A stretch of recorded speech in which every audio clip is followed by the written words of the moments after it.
Hello, Kyle. How you doing? Yes, ma'am. No problem. Thank you, ma'am. Hang on. Look, we're still- Drinking.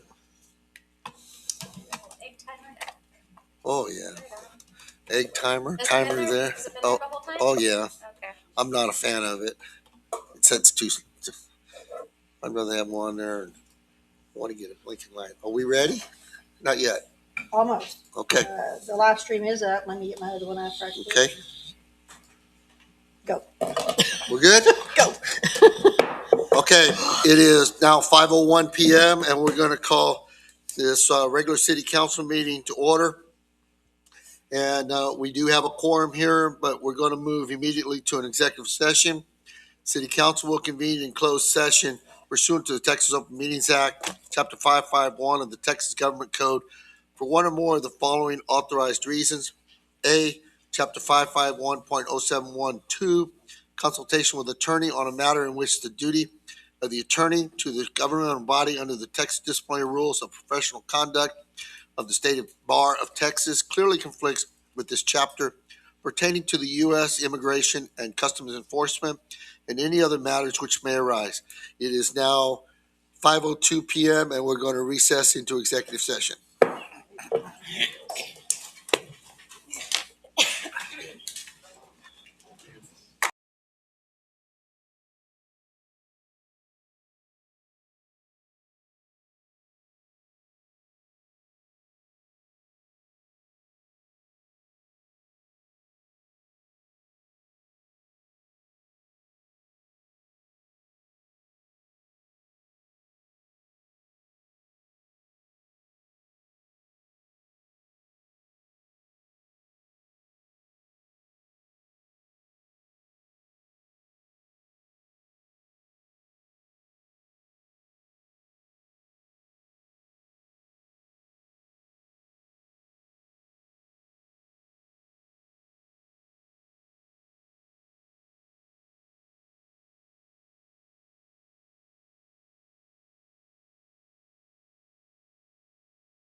talking to, well, let me go get Leroy.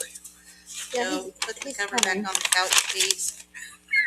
Man, I have started the live stream back. you have started the live stream? Okay, we'll start the meeting here in a few minutes. Well, I just started the sound back. Okay, hang on.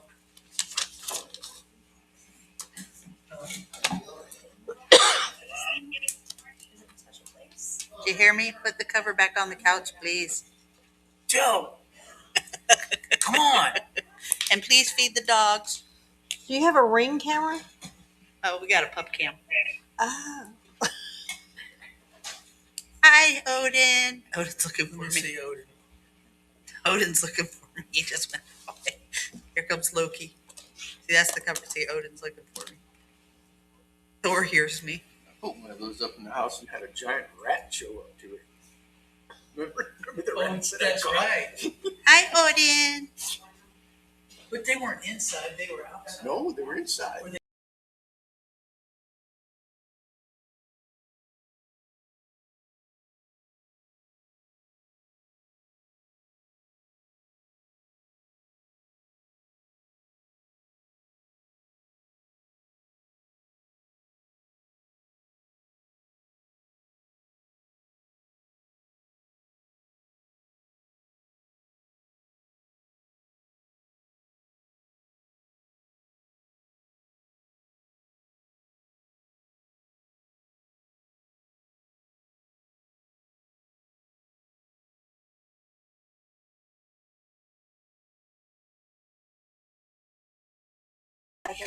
Go ahead and start it up.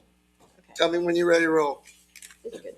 Okay, we're gonna go ahead and start the meeting here. It is 6:50, 6. 5:53. You're reconvening in open session. We're going to reconvene the meeting in open session, 5:53 p.m. Let's do a roll call, please. Sheena Martinez, District 1. Houston Marchman, District 2. Tobinship, District 3, Tobinship, District 4. Valerie Solis, District 5. And Bruce Alexander, Mayor. Please all stand for the Pledge of Allegiance. Pledge allegiance To the flag of the United States of America and to the republic for which it stands, one nation, under God, indivisible, with liberty and justice for all.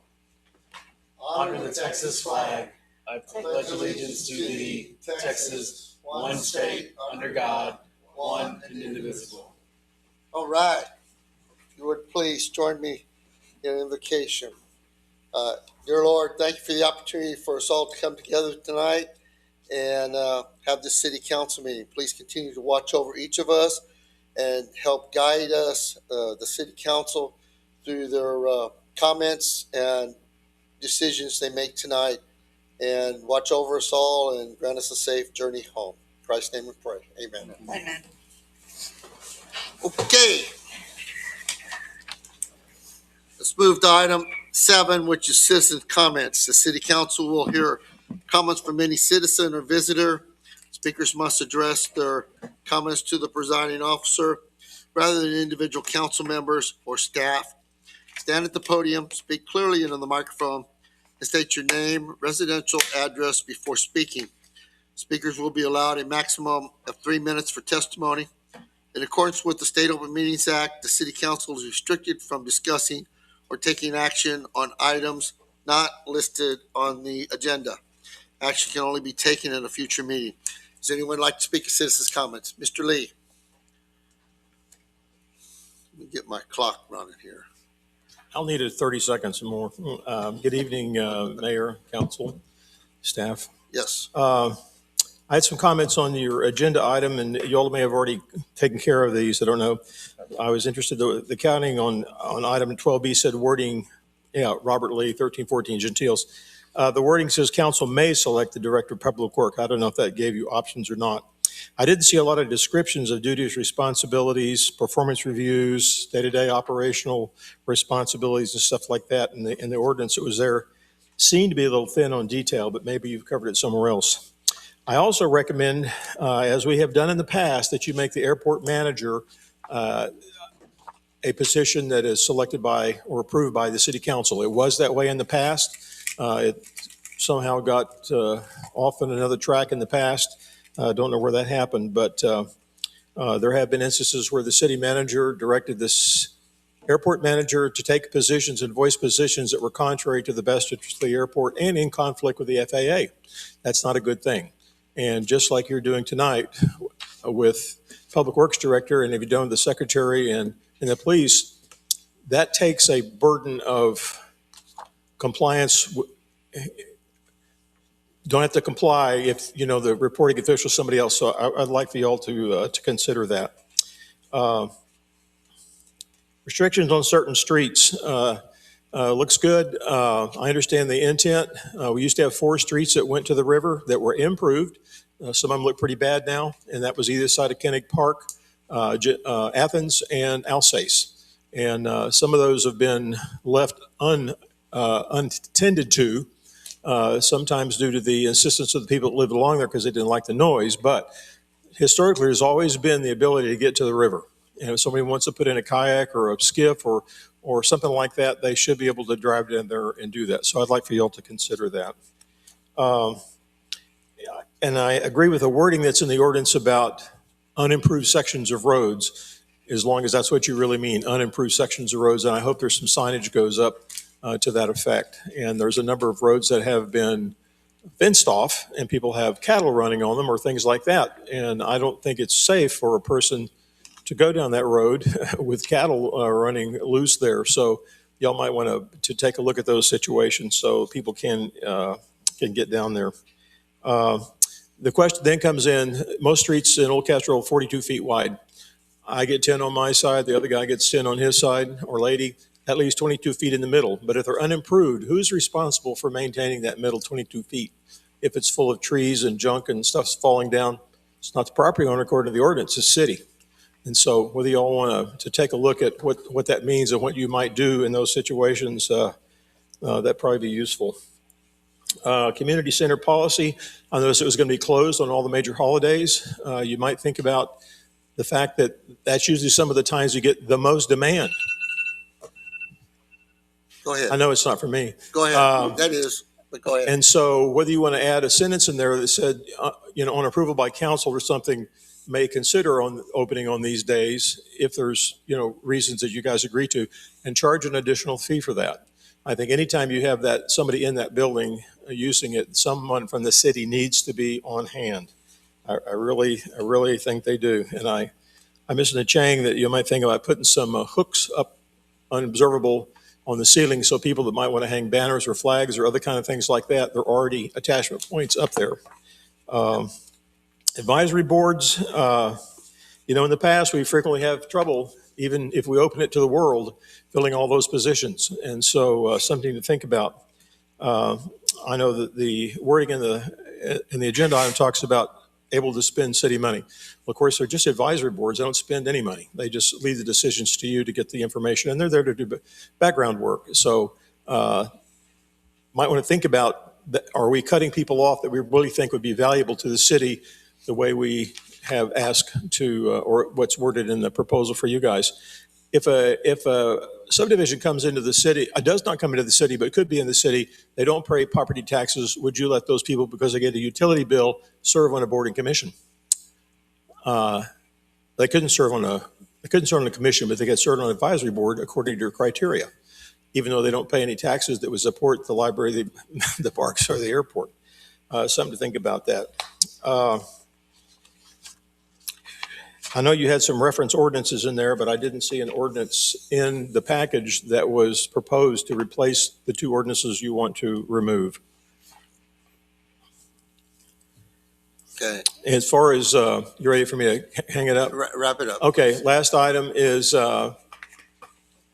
you might consider letting people that don't meet the criteria now serve their time out till the next board, just because it, they did all good intentions. Thank you very much. I appreciate it. Have a great evening. I'm glad I'm not there. Thank you. Is there anyone else would like to make citizens' comments?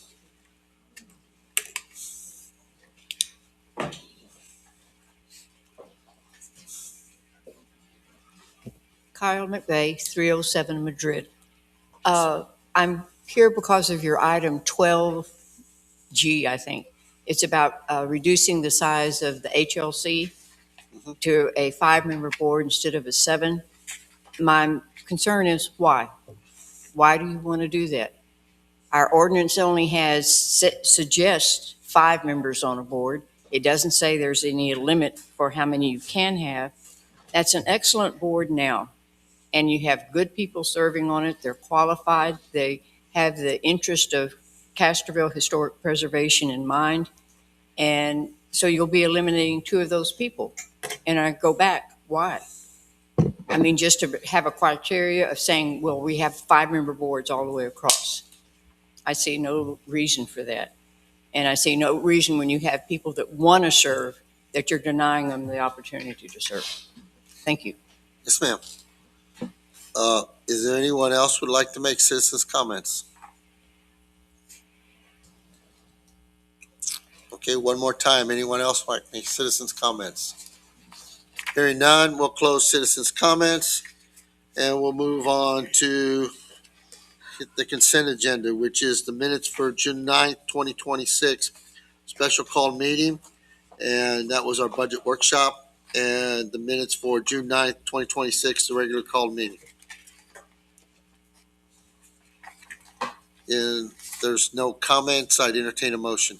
I make a motion that we approve both the meeting minutes for the special called meeting on the 9th of June and the regular called meeting on the 9th of June.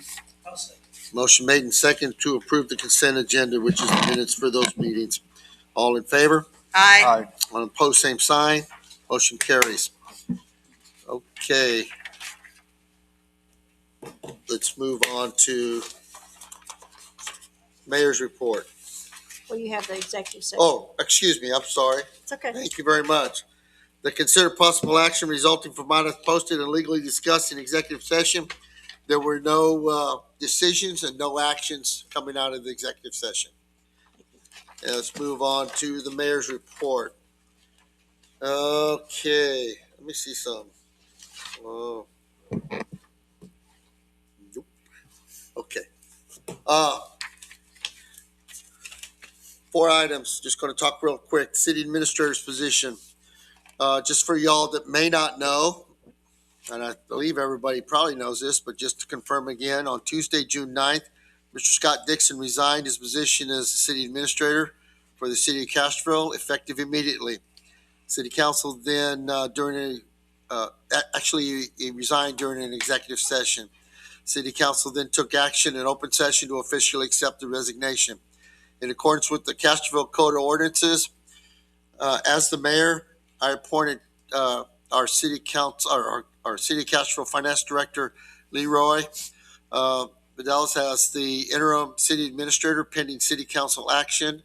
That will happen later on today, this evening. It's on this agenda.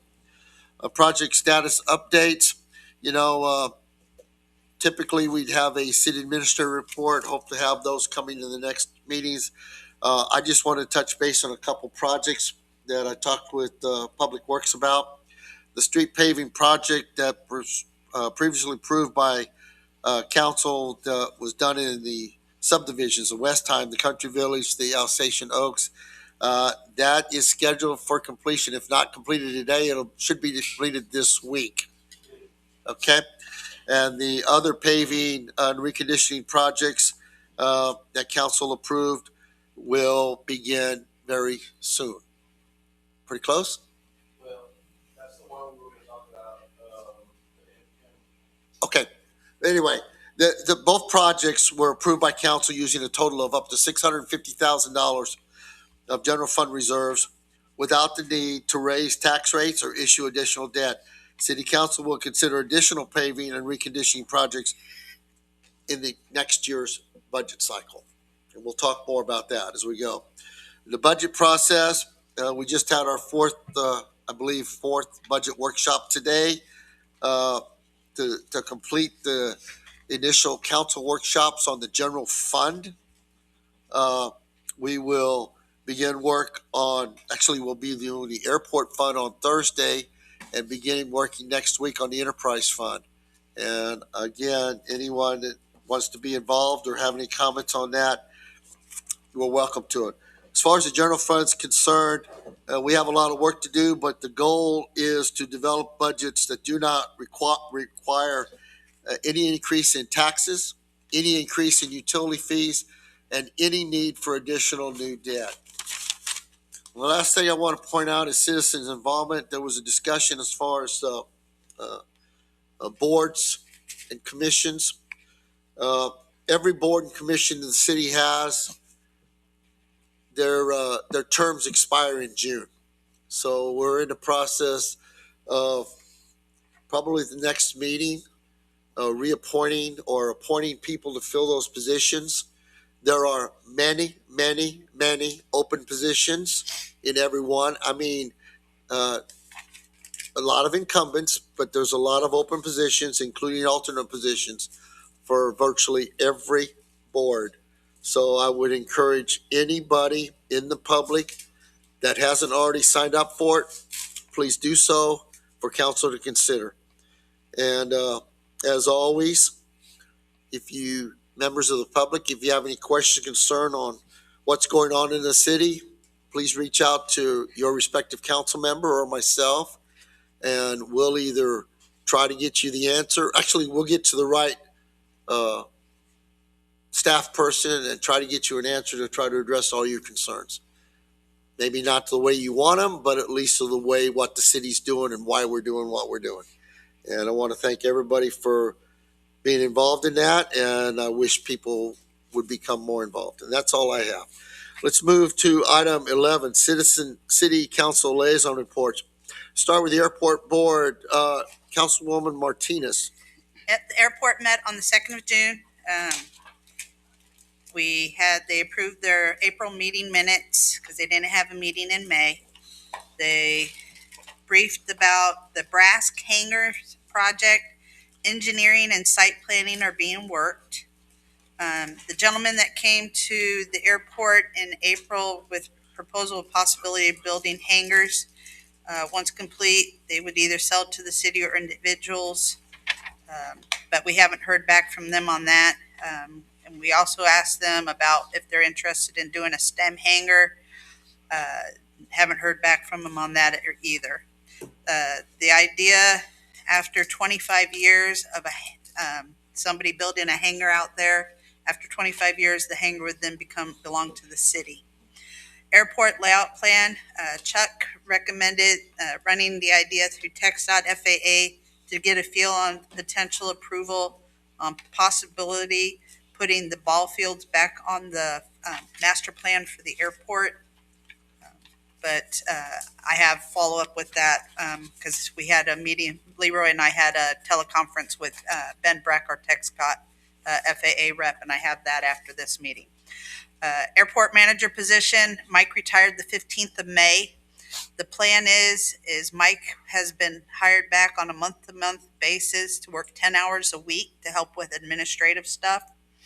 Now that Scott's not here anymore, I've already talked with Leroy, and we're looking at putting out there about a part-time airport manager because there is a funded part-time airport manager position available. A lot has been done with a part-time manager, and this is the feel of the advisory board. Now that they are a regional airport, there's a lot that needs to be taken care of and done, and they don't want it to go backwards with us not having an airport manager. So they really, really would like for us to get an airport manager in some capacity back on board. They are still working on Castroville Ordinance Chapter 18. That's still being worked. Airport Advisory Board positions, they have 3 that are open. Position alternate number 2, Karen, she has resigned. Kirby has resubmitted his paperwork. Kenneth Lang has resubmitted his paperwork. Kim is not able to because she's busy flying for American Airlines. Thank you. As of 2 June, no new applicants for both alternate positions have been received. They're still out there beating the bushes to I get. have applications. Okay. They They said they were going to sent it to beat the me. bushes to get people to put stuff in. So then Leroy and I had a teleconference on the 11th of June with with Ben Breck. He is Castroville Airport's TxDOT FAA rep. And this was in regards to the ball fields. We asked, the one question is, what kind of situation is Castroville sitting in right now, since we had not acknowledged the violation from the inspection 2 years ago? He said, we're not in any danger of losing any money or any grants or anything like that, but we do need to do something. So he said that we don't want to in any way, shape, or form permanently say that the ball fields are there, because that's not a thing. They said that they will need to be moved, but we have to have a plan. And so we said, well, 3 to 5 years, is that okay? And Ben Breck's like, yep, we could, FAA TxDOT can work with that. But we still have to have a plan. They don't want us to just turn around and say, oh, we're not doing anything about it. So Leroy drafted a letter, and you worked with Dan on it and everything. So we got that letter going. And has it gone? It went out today. Yes. So the letter went out today to the FAA TxDOT to see, hopefully get approval for it to become non-aviation use. And so 3 to 5, but we now need to make sure the verbiage in the agreement between the city and the Medina Valley Youth Baseball Association, that phrase that says exclusively for them, their use, needs to be removed. So we will get the reduced fair market value rate for the ball fields. And You know what that is. Actually, once you take it out of non-aviation, it's up to the governing body, which is this body right here, Yeah. to set the rate. but we still need to have that taken out of the agreement. Right. And so, and then TxDOT FAA also needs to see the reflection of the money being transferred to the airport annually, like it's supposed to be for the fair market value use. Right. So, but they did let us know that we do need to be, proactively looking for another location for the ball fields. And we said we already have a committee that is working on that. They're starting to meet with people and trying to figure things out. So we're sitting all right with TxDOT right now. So we're good. We're making progress. And that's everything I got. That was a lot. All right, thank you. Move on to the library board, Ms. Schreiner. No updates. Okay, move on to Historic Landmark Commission. Mr. Marchman, no meeting? No meeting. Okay, Parks and Recreation Board, Mr. Ship. None. Planning and Zoning Commission, Ms. Solis. No meeting. All right, thank you all very much. Let's move to item 12, discussion and action items. Discussion and appropriate action to adopt a resolution appointing an interim city administrator. You have before you, let me get to this item. Where am I at? Well, 12A. I'm looking for it. okay. Yeah, before you, a resolution that was drafted by our city attorney that appoints Leroy, okay, as our interim, Leroy Vidalis? Okay, as, I never call you by your last name, I apologize. As our interim city administrator, he would serve as the city administrator until such time as city council deemed otherwise or we filled the position. Now, I do want to go a little step further and let you know it's not in the resolution. But my recommendation in appointing him as the interim was also to compensate him a little bit for this. Basically, an additional $1,500 a month for the dual position and an extra $200 a month in vehicles so he can go check on things like he did today. It is in the resolution. Okay, it is, those numbers are in the resolution? No, this is compensation. Right, and those are the compensations I'm proposing. So I'd like a motion I'm asking for a motion to adopt the resolution and support those compensations. I'll make a motion. I'll second. Okay, we have a motion and a second to appoint Leroy as the interim city administrator and to compensate him during that term accordingly, in addition to his other duties. All right, any discussion? Hearing none, all in favor? Aye. All opposed, same sign. Motion carries. All right, Leroy. All right. Congratulations, sir. Okay. Yeah. Next item, item B, discussion appropriate action on adopting an ordinance naming the Director of Public Works as City Council appointed position. I will tell you that, and I wrote this little short thing. In 1991, the City Council created the position of Director of Public Works. The city had, for 17 years, 4 officers: the city administrator, the city secretary, chief of police, and the director of public works. And they were all 4 council appointed positions. And the city administrator had daily administrative control over all of them, but they reported directly to council. And I believe it worked pretty good. I mean, but then they got away from that and changed around. And I talked to Leroy, I've talked to others, and this kind of helps him. And I've talked to John a little bit about it. And I'm recommending that the city, and talked to Dan, and Dan said in order to create an officer, something they didn't do back then, you have to create it by ordinance. So this ordinance creates the position. As Mr. Lee pointed out, it says council may. Okay, council may fill other positions too. But at this time, the goal or the intent is just to move our current public works director into that position, council appointed position. So I'd entertain a motion. Also, you have the corrected ordinance before you that you have not had in your packet. Okay. Okay. And I would entertain a motion.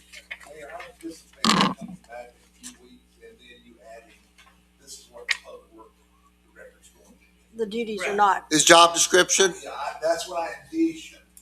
Okay. 2 weeks.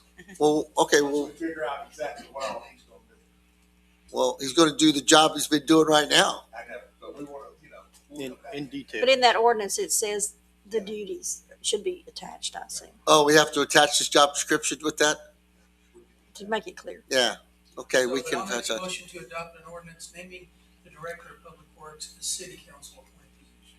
I'll second. Motion made and second to pass the ordinance, do it, and to add the job description as it becomes available. Any discussion? I do. Yes, ma'am. I have a question. Yes, ma'am. So when I look at this kind of in the big picture of things, I see the previously appointed positions being all ones that are immediately public facing, that have a high level of community interaction. Yes, Police chief, city administrator, and then the city secretary. right. So my question is, if this role is appointed, does that now take the public works director and give them additional staffing, additional hours, additional overtime? Because that's going to be, I suspect, I'm concerned that there's going to be a much higher volume of interaction that's going to come that way. I understand that, and I don't necessarily agree with that because I've had that talk and I know what they do, and it's not going to change. It's only going to change who his report to. That's all really it all it changes, because it doesn't change the scope of his work, doesn't change what his duties are, doesn't change what his responsibilities are, doesn't change the staffing he has. Because he's over the staff, everybody down there anyhow. It just basically changes who he reports to. And that is sufficiently different than what it is now. Yes. So as opposed to, He directly reports to the city administrator, and it takes it away out from the administrator and puts it straight to city council. That's the gist of it. okay, but all decisions that would be supervisory in that role of public works director would be a collective decision made by the city council on those actions that he's able to take? The city council would manage the public works director in the same aspects that they manage the city administrator, the city secretary, and the chief of police. Okay. So there wouldn't be a single city council member that was responsible for a supervisory No. No. capacity? Okay. No. Okay. Any other comments? It's, Councilwoman, it's going to be just like the city administrator, police chief, secretary. You will, day to day, the public works is going to take care of business, and then when it comes time to getting direction, he will come to you as a council as a whole. Just like they do, just like I do. Right. Great, that's clarified. Any other discussion? Okay, motion made and second to adopt the ordinance. All in favor? Aye. Aye. Opposed, same sign. Motion carries. All right.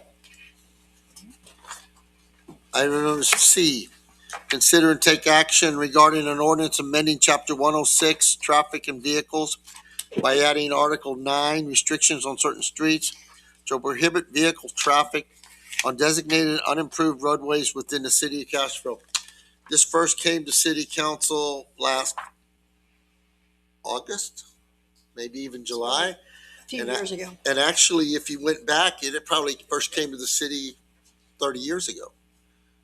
I know it was discussed even before a lot of times, but it seemed to never get over the edge because we were constantly being concerned with which street it applies to, how it applies, what vehicles, what it does.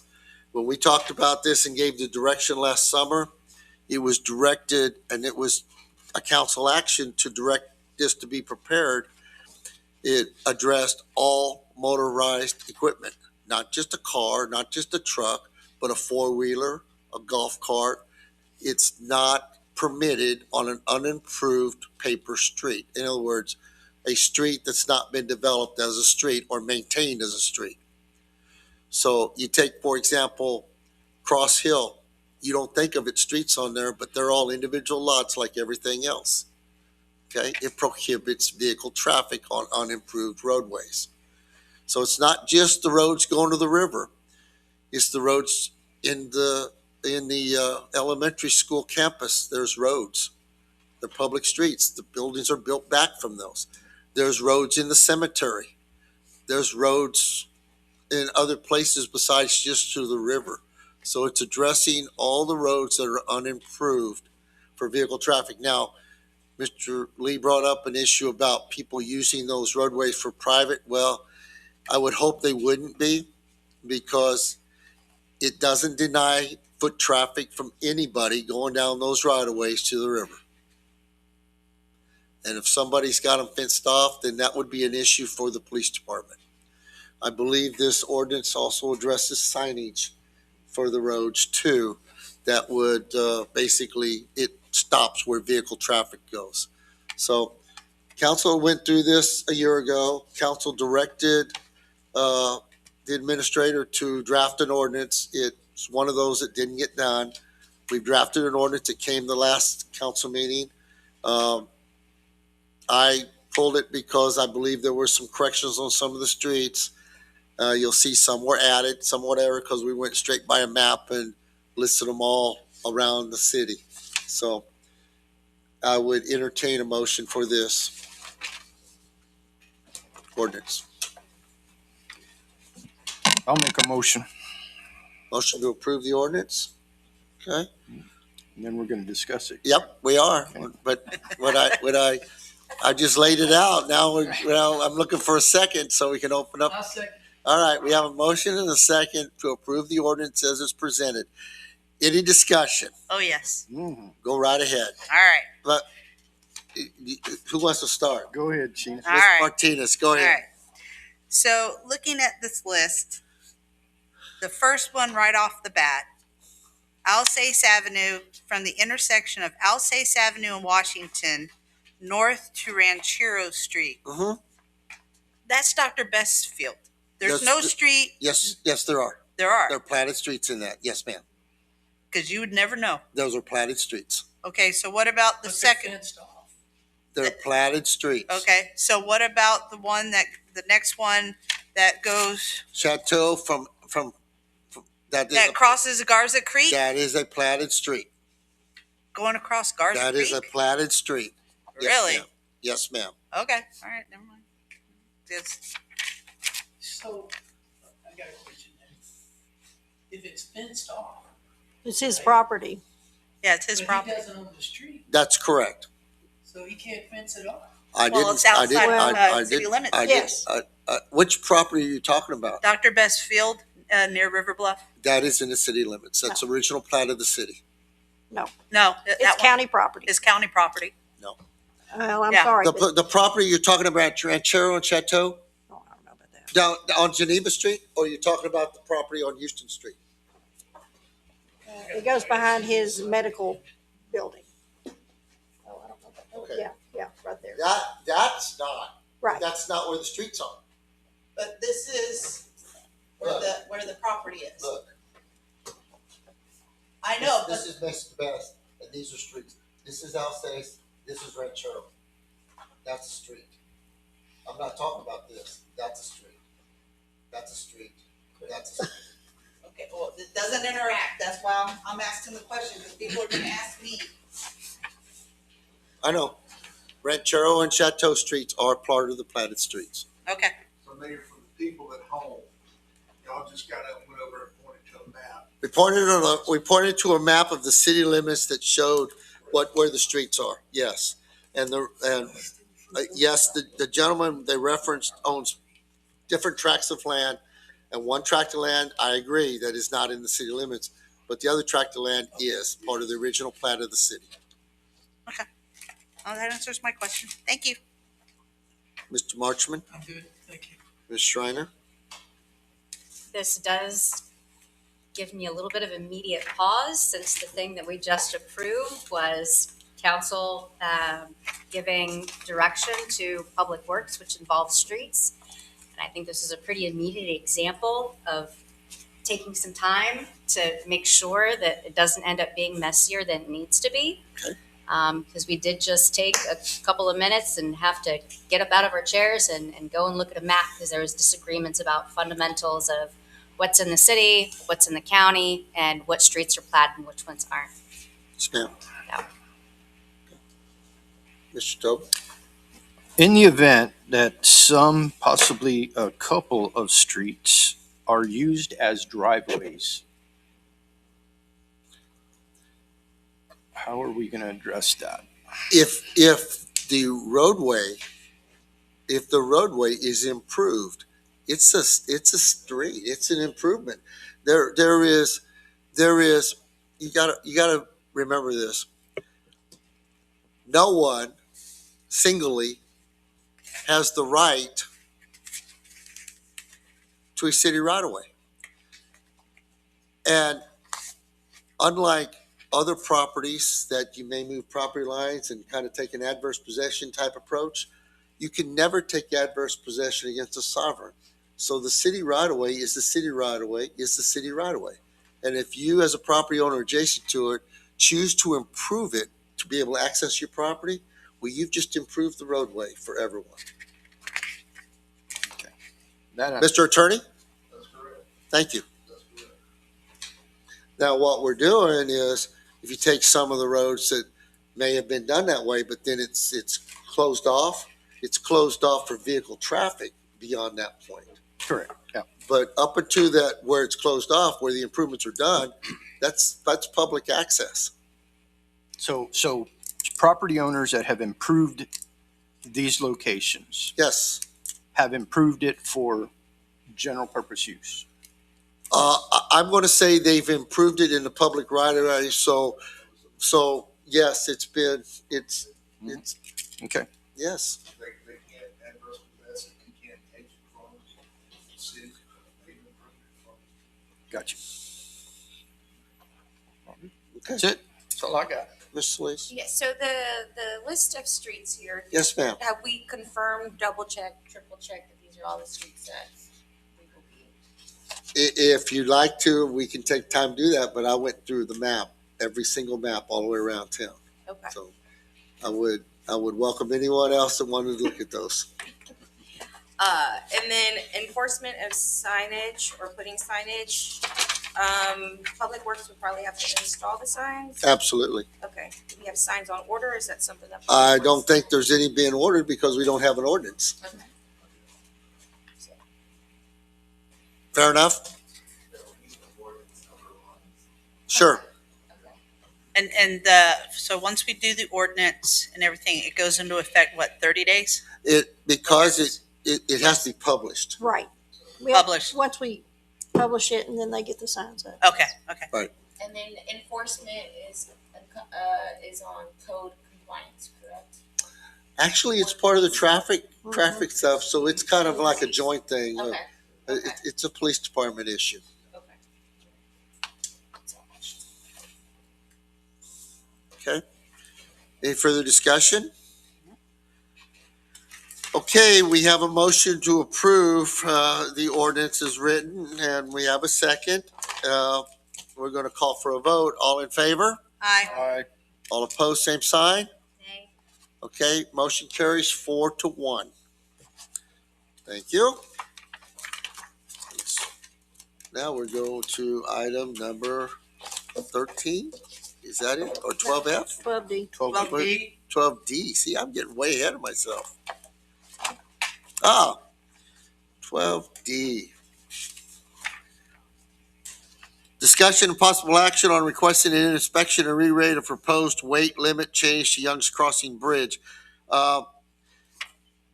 Before you go, Valerie, because I'm going to turn this over to you, I just want to make sure that everybody clearly follows that that's where that's at. That's that low water crossing bridge there at Constantinople where it goes up and out, right? That's correct. Okay, ma'am, if you would, please.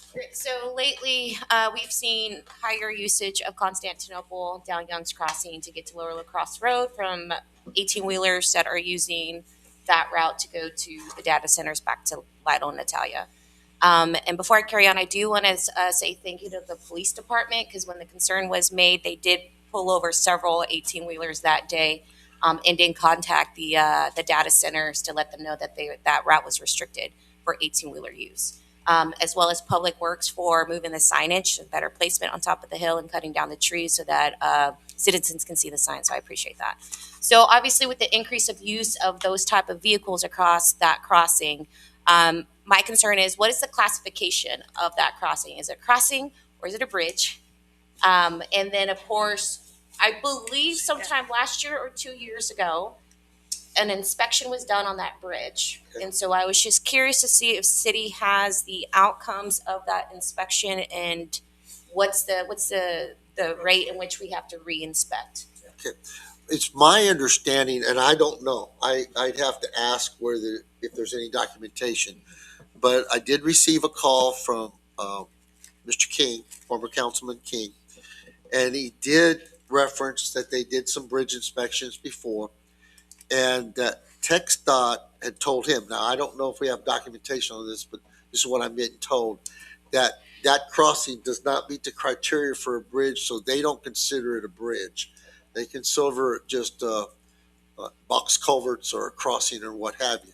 So my understanding, would not be involved in any inspection whatsoever on it. That's a city issue if the city wanted to proceed with that. So in that respects, if you don't have an engineering inspection, you kind of set the route, set the load limits, things like that. I don't know, and I'd have to turn to Public Works. I don't know how.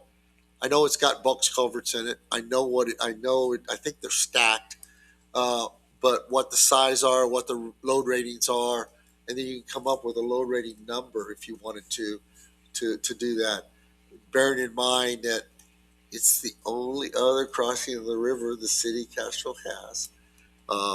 Years and years ago, we talked about trying to get FEMA funding to build a true bridge, but also understand that that's literally an easement by prescription. That's not a city street, but it is a city street because you follow me on that? Right. It doesn't align with the city streets, but it's what they call an easement by prescription because it's been used that way forever. So I'm just telling you all the things is I don't know how to load limit it at this time. Right. I guess, well, 2 points is that there's signage out there that says a one-way bridge, Yes, but it's not a bridge. It's not classified as a bridge. It's only classified as crossing. yes. So is that adequate to have out there because it's not a bridge? I'm looking at my attorney there. I mean, semantics to a certain extent, but Yeah, that's what I was about to say. I mean, is it a bridge or is it just a? right, because then that needs to correlate to the ordinance too, that is also. Okay. It does. Right, so I guess from my perspective, and I know we have some digging, I know Mr. Gomez, I know we briefly discussed it, so if, I would urge council to support me with providing direction to Mr. Gomez as far as finding historical documentation. I'll make the motion. Right, excuse me, just saying, I think that's important, and also the fact is, we gotta know what it is, so we can make a determination going on. And then the other part of, I didn't wanna get into your No, thing, that's but fine. the other part, the ordinance the truck traffic, the truck routes, that's, you wanna talk about that after this? Oh, no, we can go right Okay, into it. I wanted to talk about that too, because, there's a discussion about, okay, we have signage. Have we designated a truck route through town? Have we officially denied that type of vehicle traffic through there? Because we can force that truck traffic down across Highway 9 and down Lower Cost Road, where we keep it out of those areas. We could, but we do it by signs, but we can actually specify it if we Right. wanted to. We can specify. I'm just getting to that. That's another point, Yeah. trying to get the traffic down. There's two different issues here. Yeah, I mean, Yes. it's like peeling back an onion, really. Right. I mean, it seems simple on its face, but then you start, well, wait, now we can do this. So, yeah, so I think we need to probably give direction to John, at least try to figure out what it is, and then come back to y'all at some point. Would that be by ordinance? So if they gave a ticket, the court would have an ordinance on that, on the truck route? Yes. Yeah, for it to Okay. go through trucks. Right. No big semi trucks. Go ahead. Right. Do you want to make your motion? Sure. Recommend to direct staff to determine the official classification of Young's Crossing, identify any existing inspections, engineering, structural, or load rating records, and provide recommendations regarding any future need of engineering, evaluation, weight restrictions, signage, traffic control measures. And I'll second that. Motion made and second. Further discussion? All in favor? I All opposed? Same sign? Okay, If you wrote that down, I'd like to have a copy. we got it. They'll write it down, and that's Leroy. I'm so sorry. John, That's good. John, if you don't got that, we'll get it to you. Okay, I- and we'll get it to you. I Okay. can say I have the bridge inspections in my office. Okay. They send them over, but I don't know if it's that one. I think it's just the one on Highway. Right, I think it's Highway 90, but But I'll look. you got your homework. Find out get down there, and while the water's down, oh, I'm sorry, it's up right now. Find out what the culverts are, okay? Because that's the easiest way to do it. Okay? Let's move on to item. Was there anything else, ma'am? No, sir, I don't think we need to even discuss. Okay. Since we discussed it previously. Okay, let's move on to item E, discussion and appropriate action on the interlocal agreement between Bear Medina Atascosa, BMA, and the city of Castroville for the use of BMA property for public trail system. Jonah. Good evening, Mayor and Council. So I'm bringing this item to you all as an update. I have gone before the BMA board a couple of times, and we've not actually discussed the contract, but in talking to their staff and the attorney, it does not seem that they will be very favorable about that reimbursement clause that was in the initial contract. What is that? Remind us what that is. So in the reimbursement was that within 5 years, if BMA or the city was to cancel the agreement, the BMA would reimburse us the $15,000 or whatever was expended for the gate installation, signage, interpretive panels. Prior to 5 years. Correct. Okay. So having said that and having talking to their staff and the attorney, it does not look favorable on our side, keeping that 5-year term in there with that clause. So my recommendation would be to have 1-year terms with an automatic renewal for 5 years, and then after that, switch back to the 1 year. In addition to that, we're also looking at, that's pretty much it. Are they? Sorry, I Okay. thought there was something else. So they're not open to a 5-year term, but they're open to 5 single-year terms?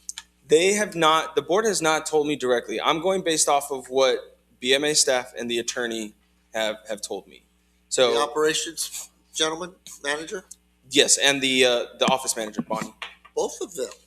Okay, Both Bonnie, quite frankly, both Bonnie and Brian. do not, or at least have not seemed very favorable about having the city continued usage for that trail system.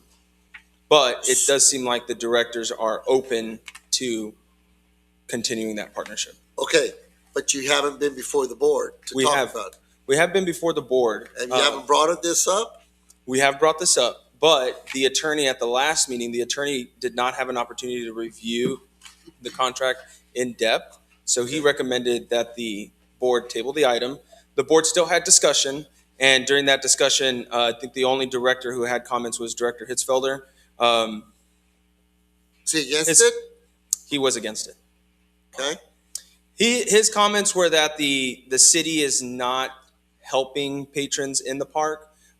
We are not keeping our soccer lights on past 9 o'clock. We're charging an arm and a leg for certain activities. I have reached out to Director Hitzfelder and I've not heard anything back from him. But some of the stuff that he had brought up were not. So his issues are more personally related to the use of the park. I would agree. Okay, that's okay. I'm not trying to.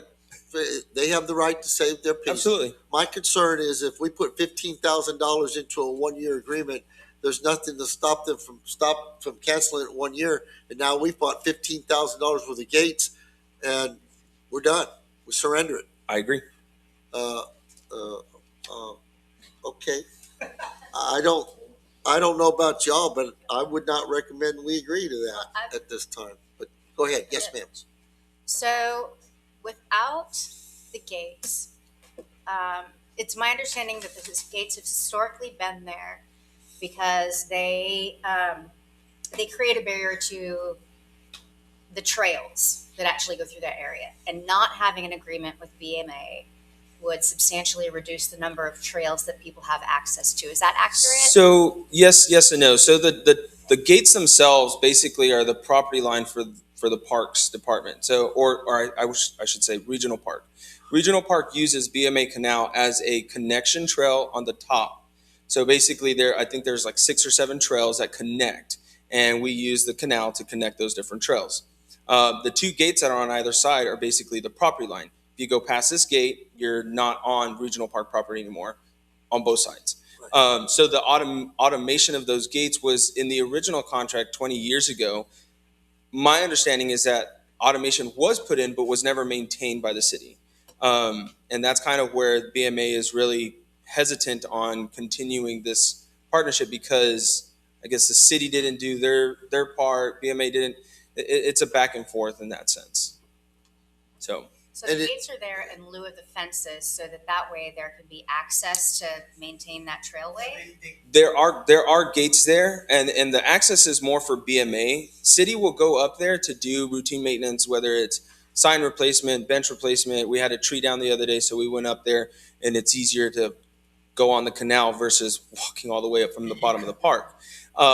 So the access and the gates, and the reason that they wanted it to be automated was so that way BMA staff wouldn't have to get off their equipment, open up the gates, close them behind them, and then do what they needed to do. So. And the property that you're talking about that ties them together, the BMA, that is their property. A portion. I have not looked at all of them. Along the canal, that you walk along the canal Yes. is BMA property. Correct. Right. And you need the BMA property access to be able to tie all the trails together. That's correct. And how much grant funding have we received for trails and trail maintenance and trail improvements and trail reinforcements in the last couple of years? I would have to get you that number. I don't have that number off the top. The reason that I'm asking is to contextualize whether or not a $15,000 investment in the gates, irrespective of whether or not BMA decides to honor their agreement to continue to provide kind of accessibility to those trails, if it still would be in the range of something that's reasonable considering the benefit from the trails that we've received. And I'm asking kind of, do you have like a sense, like a ballpark? No? No. Okay. All right. I guess my concern is, given that you have operational staff that is not in favor of this, and you only do a 1 year, it's not that difficult to envision you invested gates for them and then they ended after 1 or 2 years. And then what are you going to do? We're going to be right back here because we don't have connectivity between our trails. Correct. I have a question. Yes, sir. So we did reach an agreement. Are they gonna fence off the canal trail? According to the the field manager, he said no. He said that he doesn't even want to put signs up. He said that the city should put the signs up, but Okay, They wouldn't be able to. well, I didn't. You got a right of way and then you have a cliff. it's pretty difficult to put. And then a lot of the material up there is pretty tough. So, yeah. But based on my initial meeting with them, they would not fence anything off. It'd be on the city to So put the signs. scenario, we could reach an agreement, it's theirs, we're not supposed to hike up on the canal, but we didn't tell that couple that came yesterday, and they are up on the canal. What happens? Is that That's a great trespassing? question. Is it trespassing? It's kind of one of those situations where, I mean, we would take the trail off of our maps. Right. You know, we would make it known that that trail is closed. But I mean, people go outside the regional park property plenty of times. Yeah. So You have to put notice on the sign on the trail so you're leaving city. All right, Dan, what do you want to Yeah. say? I'm just, my face is just showing my thoughts going on. No, I. That's why I asked. I always have this fear of liability for the city. Well, Yeah. let me ask you a question. Is that part of the canal still an open channel or is it covered up? it's open except for the siphon. It's an open channel. Okay. I can just imagine someone slipping, falling, busting their head wide open, and then saying, "Guess what, city?" Yeah, but then we would say you're not on city property. Yeah. Well, And that's the thing. No. that becomes a liability between the That two. becomes a lot, Mhm. Yeah. And that's my, with the- The liability concern is shared on both sides, both Right, city absolutely. and BMA. So Right. I can see their point on a liability issue. I can because they are a district which by default is a local government also. Sure. So I can see that. and us being Yes. matched with them, so to speak. Right. So I mean, I could see their point, but I see Nicole's. I understand that, but some type of certainty is a whole lot better when you're moving forward because, especially again, like I say, if senior staff are not in favor of this, you're one election away from losing your agreement potentially. yes, sir. It's definitely going to be an uphill. It's definitely been an uphill battle with this organization, and I don't think that. I think the line of communication is open in terms of if we Right. do need something later on down the road, if we need to do trail maintenance down the road, we can reach out to them and ask them for that access. But at this point in time, we're obviously Parks Department is going to do everything we can to continue and maintain what we already have. Well, I've tried to stay out of this because I know the people personally, and I've worked with them, and I know the attorney personally, and worked with them for a long time. And I'm not faulting them or what they're trying to do. I'm just trying to say that I would hope we would work better together. I agree. Yeah, I would agree as well. I think the motion written as is, it's kind of a moot point.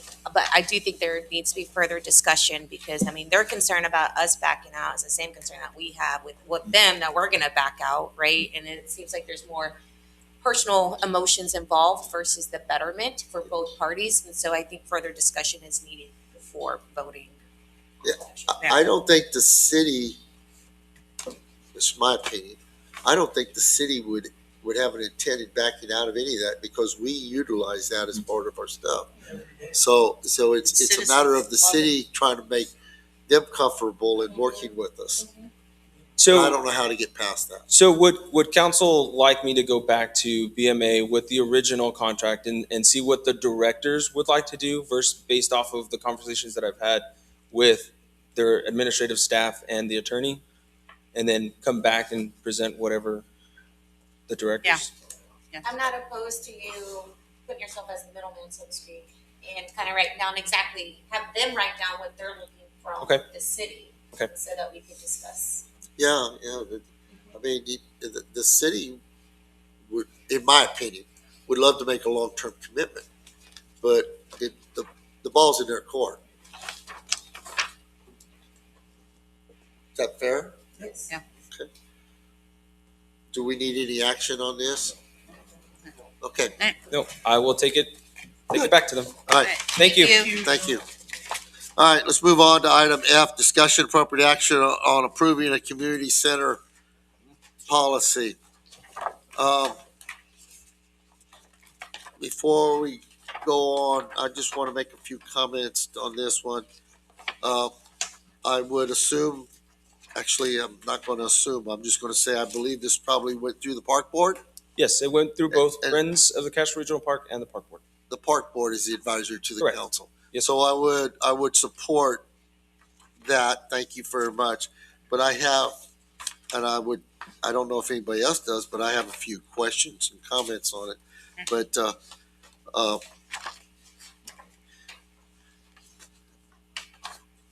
let's hear a motion and then we can open a discussion.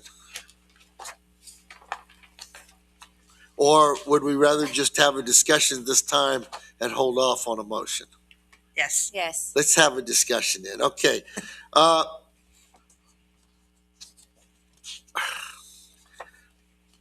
can go page by page, or I'd like to hear what everybody else has to say, please. So I know it references a policy that was approved by council last year. That's not part of our background information. As well as the comprehensive fees as well. I still have not seen that so that we can understand how they came up with the fee structure. Okay. Also, to me, a handbook is a governing document, not so much outlining from a rental aspect the do's and don'ts when it comes to renting the facility. So I foresee the rental agreement and the city policy as appendixes, as the handbook, a governing document to outline authorities, who has decision-making authority, things of that nature. And I have not seen that. Okay, Mr. Tobin? I guess my biggest concern is the whole alcohol consideration. How are we going to ensure we have positive control on that? I did read on there that they have to have, rental agreements will require the renters to seek out their own security. Is that correct? Correct. We would provide a list of local security officers. That we have vetted. Correct. Okay. Actually, may I interject right quick? It says the security shall be performed by off-duty Castroville police officers. Police officers. It doesn't allow any others. Off-duty law enforcement Okay, officer. right, okay. And is there Okay. any way to control the access to the pool from the community center? Yes. So the back patio of the community center is going to be access controlled. Unless they're renting both spaces at the same time, that access control would be locked because there would be automatic gates. Same Okay. thing on the pool side where the pool office concession areas, that's also be a controlled gate on that side. So in the event that they rent both, they can bring their own alcohol. That would be something that we would have to bring back to council, and council would have to approve something like that. And I don't think that we're going to have a lot of situations where they're going to be renting both venues at the same time. The only thing that I foresee that, well, I say that now, but we would have to see. And the current policy on the park is zero alcohol. That's correct. Yes, we are a dry park. Okay. I don't know. I don't feel good about the whole, everything else is fine. The whole introduction to alcohol. Can someone have alcohol in the park by permit? By permit, yes. So, yeah, so We're not So- dry. So it is We're not dry. by request. Yeah. it is by permit. Okay. In the park. I understood that it was completely, Well, that's what Yeah. was Yeah. just said, but we gotta clarify. Well, by yeah, sorry. okay. Okay. Everything's by permit if they want to do alcohol, which. Used to it was not allowed, but they did would- pass it. Yeah, but alcohol would, the presence of alcohol would, in my opinion, trigger some sense of security. And there's management and control issues because you're allowing the use of alcohol on a public facility. Right. So I'd have to run that through the attorney as far as potential liability on the That- city That would be my biggest by concern. allowing alcohol in our facilities. So, I mean, it's a case by things like that. So all of this, my understanding, if I'm wrong, my understanding, this has not gone through the attorney. No, it has not. And this, I would like this to be a discussion so that way I can go back to the Parks Board with your recommendations, Sure. go to city secretary and attorney, put everything together, and then bring it back. That was the thought process with this one. Okay, I'm good. Nicole? So I have similar concerns as Tobin about alcohol use in the community center. Its use in the community center proper, I think, is something that is an issue of discretion for staff and something to be worked out over time. However, I am emphatically opposed to any alcohol that comes into the pool area because of safety concerns. People aren't allowed to run on the pool deck. Certainly to be on there in a state of intoxication when it comes to resuscitation or any kinds of injuries. It makes it a far more dangerous place to be, and I don't think that there's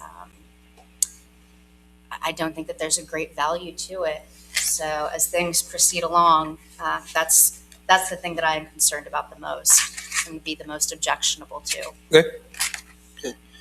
Mr. Marchman? I concur with the alcohol, and I was curious, I was gonna ask Dan, other municipalities, right? Do we have any, data on who allows and who doesn't, or if anybody does? Off the top of my head, I can't think that allow. I just And off the Dale top of probably my head. does. I live in Somerset, and we allow that at the community center along. Make sure that our city officers are there to. That provides certain level of security to ensure And it that could be a it's wedding compliant. reception or something. I mean, Yeah. not necessarily a family reunion. And yet they have a pool No, what the pool is on the other side of the town. Yeah, separate. separate. Yeah, Yeah. because But Jonah, currently, if anybody rents out the pool for a party, we don't allow alcohol, correct? That's correct. Okay. So I was like, why we could keep that same. Well, and also, I have worked in the past with Hollywood Park and Leon Valley and a variety of community pools, in which case they've had this conversation, and almost exclusively, even though there might be a temporary economic benefit that can be argued for allowing alcohol into pools, I cannot think of, No. maybe one or two pools that ultimately allowed for it. And it always came down to, well, what's more important? Do we want to rent this facility out and make a little bit more money? Or do we want to risk something that we know has like really meaningful health and safety issues for anyone who happens to be there, even if they're not drinking? It's a tremendous liability on the city. Second, Yes, ma'am. did I miss it in here, Jonah, is we would have a Parks and Rec city staff at all of those events. We would have a city person. Not necessarily, no. A staff member would be available or like on call like myself, but there would not be a staff member at all of these events during their event times. Okay. And then lastly,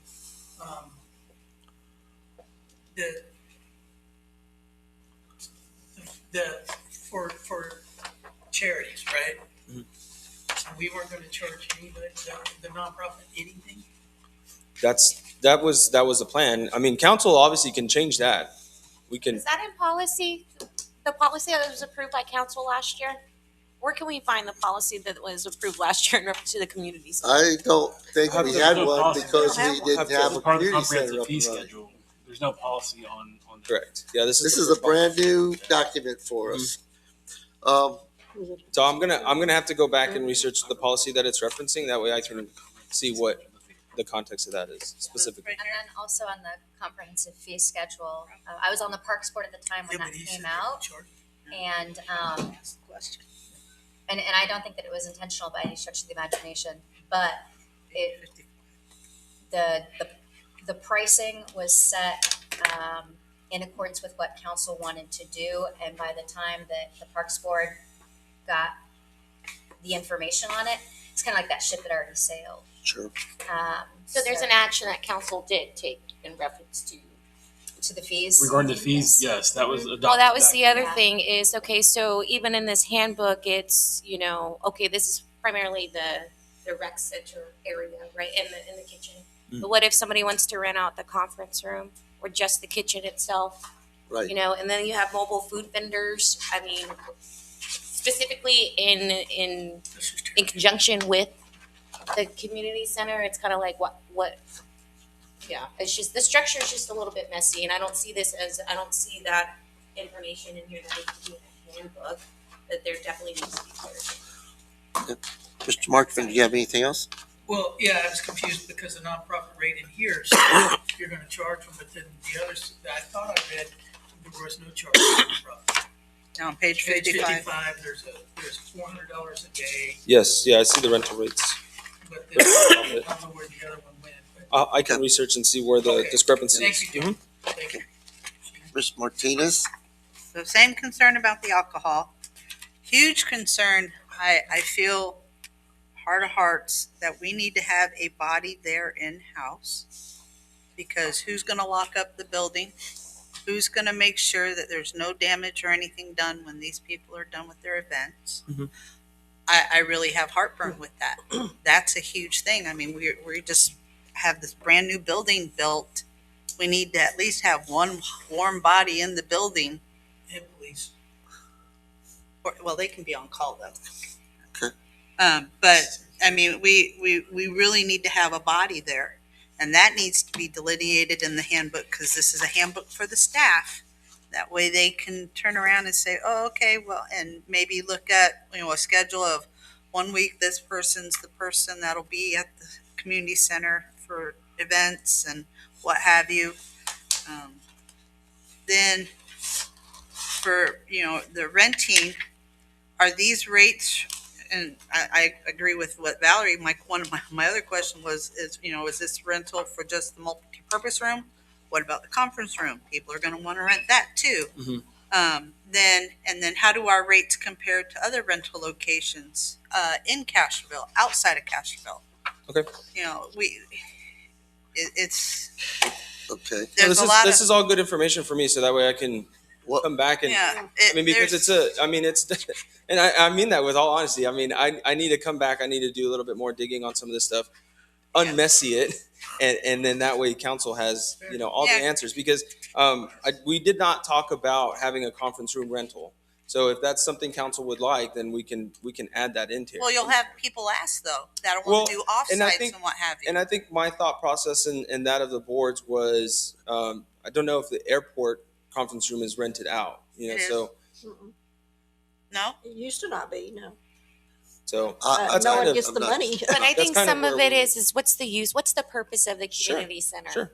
Right? Because right now when I look at these prices, it's revenue generating to cover some of the costs that the city has spent. When you're charging a resident $600 to rent it out. Yeah, well, you're not going to like what I have to say. Probably not, but we'll go toe to toe. Okay, but that's okay. Ms. Martinez? yeah, and I mean just some. You have in here no glass bottles or what have you. Okay, well, some like Mexican Coke. Mexican Coke only comes in glass bottles, and that's Word one. it up. But Yeah, no, I who's going to be understand. there to check Word the it up. coolers Absolutely. and everything to make sure? That's why it's always good to have a body Sure. there during these events. Okay, that's all I have right now. Okay. I'll just concur with everyone else, and I'll just make a few comments and we'll just back off from there. The community center rental hours, Sunday through Thursday, not Monday through Friday, but Sunday through Thursday, it should close down at 9:00. Friday and Saturday open till 10. It shouldn't be open till 10 on Sunday. You got your dates wrong, in my opinion. Sunday through Thursday is one set of hours, Friday and Saturday is another. to spin off on what Mr. Lee brought up earlier, why wouldn't it be available on holidays? Charge a premium, charge 1.5 times the fee if they want a holiday to pay for the overtime for an employee to be there. But why give up those days if someone wants to use it with a family event or something like that? The maximum occupancy of the building is clearly stated as 103 people. But when you go back to security, you've got security levels up 200 plus. You can't have 200 plus if the maximum occupancy is 173. So what's the maximum occupancy? 173 or 200? 173. I thought I changed that. Nope. I'll go back. Didn't. Okay. Because when you're talking about the number of security, you have events exceeding 200 guests. Well, it'll never exceed 173. Does that include if they were to say, for example, rent both the community center and the pool, then would you be in a position where you'd be over 200 potentially? The building is 173. Yeah, we would go based on what the occupancy level is of the building. Okay. The other thing when we're talking about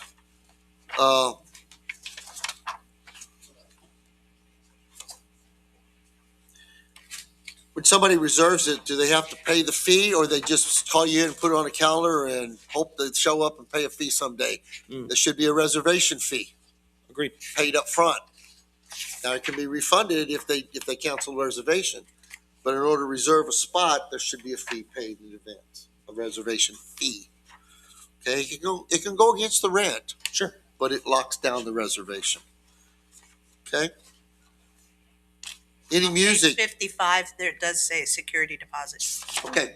Any music should be referenced. We should reference our city ordinance because it's in a residential area. We should reference our noise ordinance for noise emitting from the building. Okay. For anyone that has loud music. Okay. Just want to make that point.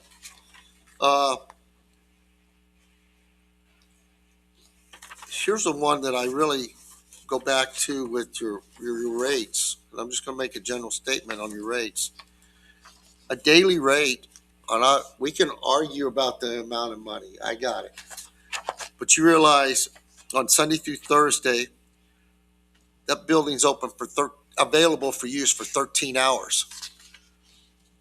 Okay, 13 hours times $75 is a lot more than 500. It's basically almost do the math.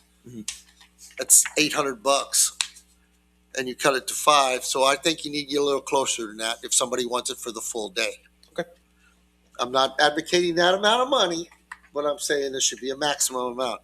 I'm talking about that for residents, non-residents, and all of the things I got. Your cleaning deposit of $200. Okay, I think the security and the cleaning should be separate, because you brought it up during budget discussions about the cost of cleaning that building. So you put the deposit down to encourage them to clean it, and they get it back. But if not, you got to pay somebody to clean it. Okay. So, Mayor, just real quick you're saying the cleaning deposit and their security deposit. They're different. Okay. They're different, in my opinion. Okay. I don't understand the difference between a security deposit with or without alcohol. Okay, is that the security deposit for the damages of the building, or is it a security deposit for security? I'm just curious on the definition of what you call that. Okay. Just thought I'd ask that. And when somebody is required to have security, is there a minimum rental period, i.e. 1 hour, 2 hours, 4 hours? Is there a minimum amount of rental to it? Okay, so that I just thought I'd ask that too. Okay, I like your setup and decoration stuff. I have the same issues with alcohol. Okay, and then you have blanks there, but like when they require proof of insurance, I think the proof of insurance should be provided to the city at minimum of 3 business days before the event. So the city has an opportunity to verify that. Same thing if they have insurance, or if they have health certificates. 3 business days prior to the event, so the city can confirm it. Huh? Who will do that?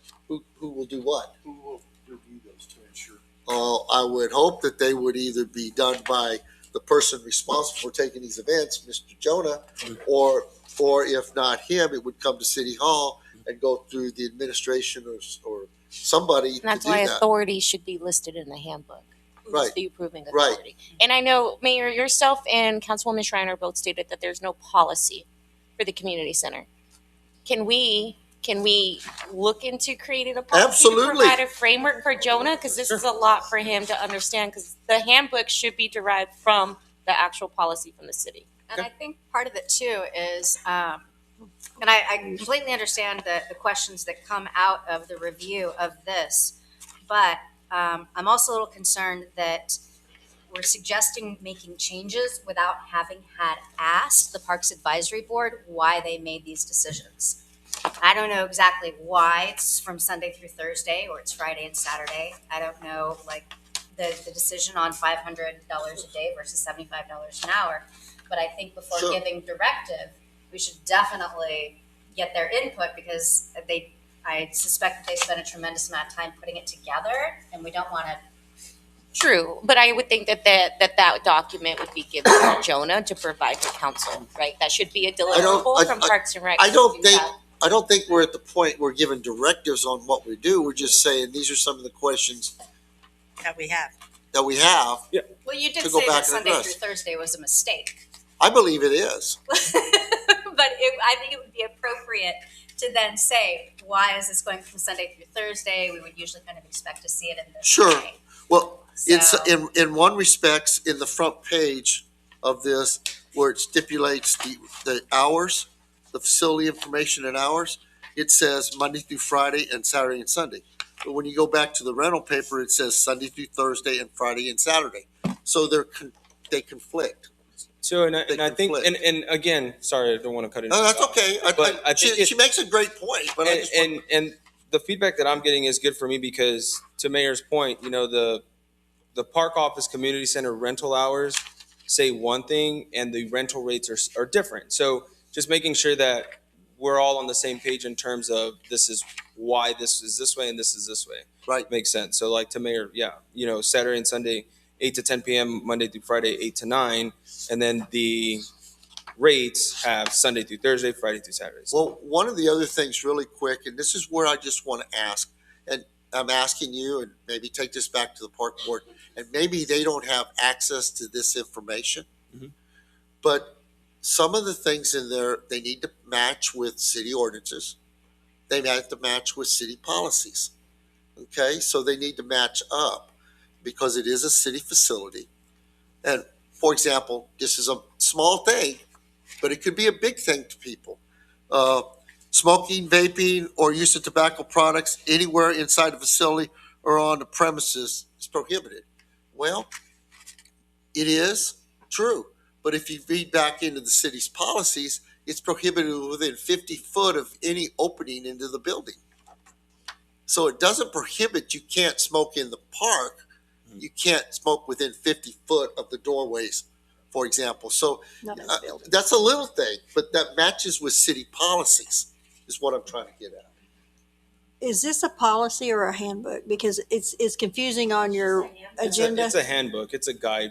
Okay, because at For first staff. it said Well, for staff. Okay, but for staff or for And- anybody wanting to rent it. Users. Well, it's the users. Okay. I see handbook as for staff. Well, this said community center policy is why I thought it was a policy.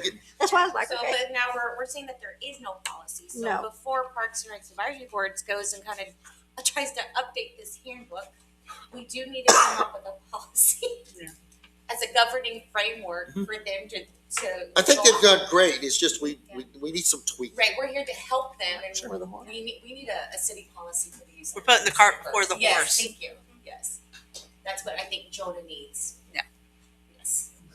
Have you got a whole bunch of things to talk about now? Whole page full. Oh, there's no more. Well, You just what need to open. what I would encourage you, suggest to you, is come up with what you believe is a draft. Okay. Run it by Leroy, and kind of get warm and fuzzies, and say, now take this to the park board and let's see what they have to say about it, For a policy. and then come back with a recommendation Okay. to the council. For the policy or the handbook? For a Right, for a Policy. policy, or Okay. a policy on that. But I would encourage you to draft something up and work with Leroy before you go to the park board. So Absolutely. you can go with working together, Sure. what the general guidance of council direction is, and then I'll let the advisory board run with that and come back with us with something. That'd be my suggestion.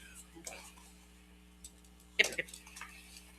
Y'all all right with that? Yes. Okay. So there's not going to be, I don't believe there's going to be any action on this at this time. Correct. Nope. Okay, let's move on to, Thank you. Thank you very Thank you, much. Jonah. Appreciate it. We talked about him. He's getting us all messed up. let's move on to item G. Discussion and appropriate action on changes to number of members on the Historic Landmark Commission. Councilman Marchman. And let me just say really quick, I have someone here and paper here. Ms. McVeigh, if you would like to speak on this one, you're more than welcome to.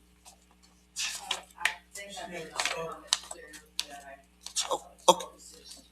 Okay, I wanted to give you the opportunity. Yes, ma'am. Okay, yes, ma'am. Thank you. Mr. Marchman. Yes, so we have 6, 7 boards. I don't know how you look at it, but in HLC, we have 7 board members, not 5. We have 9. We have 7 Well, board you count and the 2. 2 alternates. Right. Yes, sir. 7 full-time. Yes. And we're having a hard time with all the vacancies on the other boards. HLC is the only board with 7. And the reason that changed for the historical was they combined 2 boards. When was that, Bruce? 2017, I believe, or 18, I'm not Into sure. one, I where they know. had a commercial, Huh? commercial real estate. I said, I know, I was here. The chairman right now, Mr. Gardner, was the mayor at the time. Yes.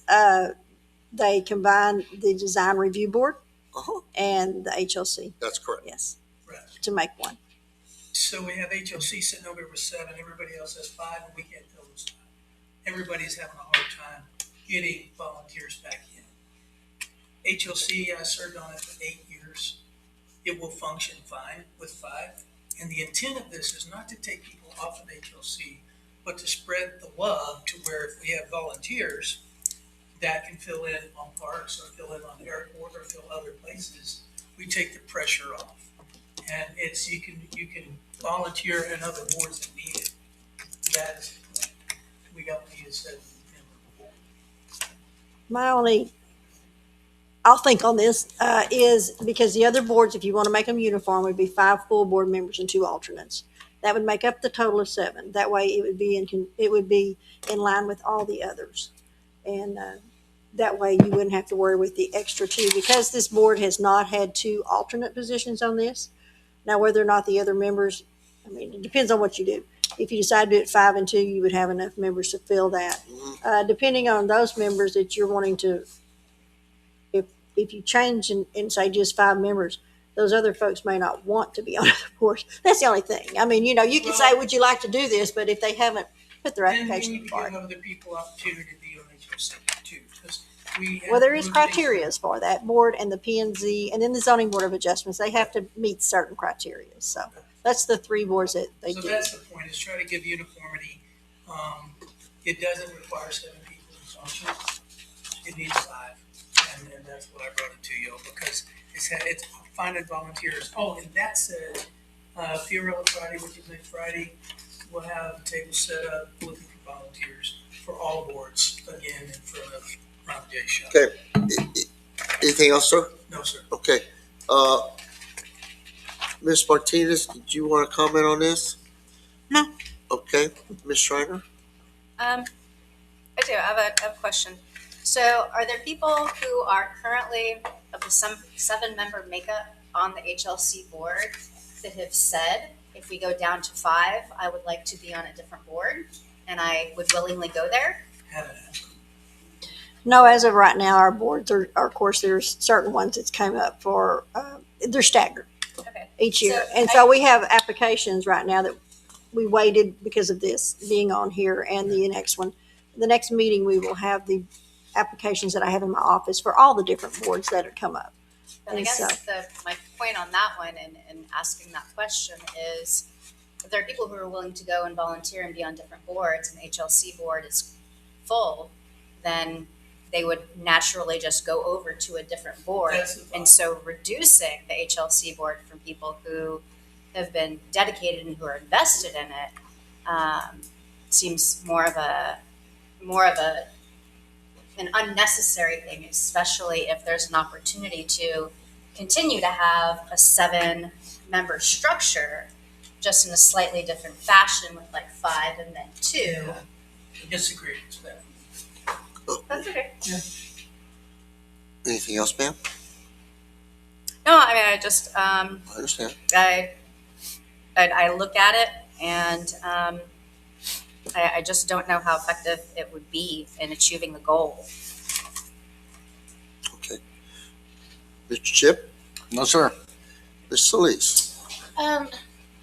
So I don't see the impact per se from decreasing 7 to 5. However, what was the overall point of combining those two boards in the past? They had two types. They have an HLC historic and then they had a commercial historic. Yeah. And part of them was supposed to have realtors that were. It still does. I can speak to you really quick, and I don't know what ultimately made it end, but the design review board was originally began as a board to review commercial development, commercial permits, okay? But yet, I don't know if they became ineffective. I don't know, because I don't know.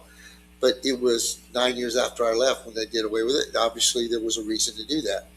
But when they did that, they combined it with the HLC and did away with the design. So basically, HLC was, at that time, my understanding, was supposed to be doing historic and design review. But it may have come to light later on that maybe there wasn't, kind of like design review kind of died. And HLC became focused just on historic. So the rest of the commercial that wasn't historic really wasn't getting any design review, or was getting minimal design review. And there were people in this community that worked hard 20 years ago to develop architectural or try to get design standards on the highway. And it kind of just went south. So this is my opinion. So I don't know. And then HLC has been working with, at the same token, they created the historic district. So they got their hands full in doing that with all of that. But in the meantime, last year I came back to council to try to resurrect the design review board. And obviously they said no, because we didn't do that. So it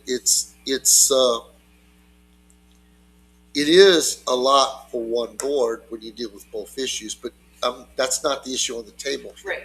Is to go back to the 5 historic, what it was, and then how you handle design review, whether you still keep it with this committee or whether you create something else, that's a different discussion. Right. And so the ordinance for HLC, does it say minimum of 5? Or? No, the There's no HLC ordinance. ordinance combines the 2 bill and makes 7-member With 2 alternates. 7-member with 2 alternates. The ordinance makes that. So if you change the number, just like several months ago, we changed the ordinance to move their appointments from October to June. So that was a move because HLC was the only board that was not rotated out in June. It was October.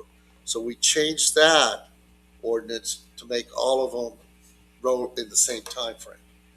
So this would require a change in the ordinance if you change the number. Right.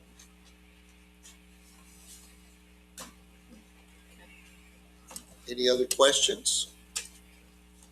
Comments? Entertain a motion. Or Kyle, is there anything that I said wrong, or was we? No, sir, I think you covered it very well, and the answer is, Lisa's question is that, it wouldn't be an impact. Well, it would, if you put 7 original members on and put them into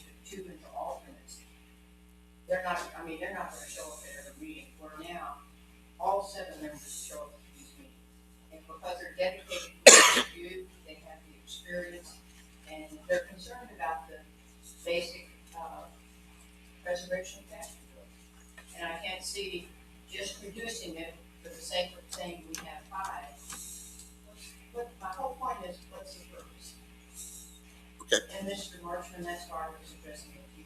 What's the purpose? I think I can explain that. Okay, thank you, ma'am. Thank Okay, I'd entertain a motion. I'll ask one more time before we just did this for lack of a motion. Entertain a motion. Okay, we'll move on. This item is you. off the table because there's no motion on it, no action. Let's move to item H, discussion and appropriate action on changes in membership requirements for the Airport Advisory, Park Recreation Advisory, and Library Advisory Boards. I put that on there, and I'll tell you why.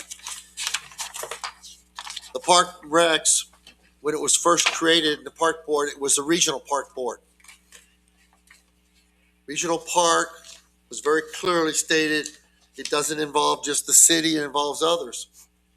Well, it's been changed. It's still the regional park, but it's the Parks and Recs, so it has to do with more parks in the city than just the regional park. So, while somebody will say, yep, they're an advisory board, but I believe they have a duty and responsibility to the city as a majority versus just outside the city. I don't say people outside the city limits or not customers of the city should not be on boards. I'm saying that the majority of the board should be residents that either own property or have utility accounts within the city. Basically, they're making recommendations on expenditure of funds that they don't contribute to.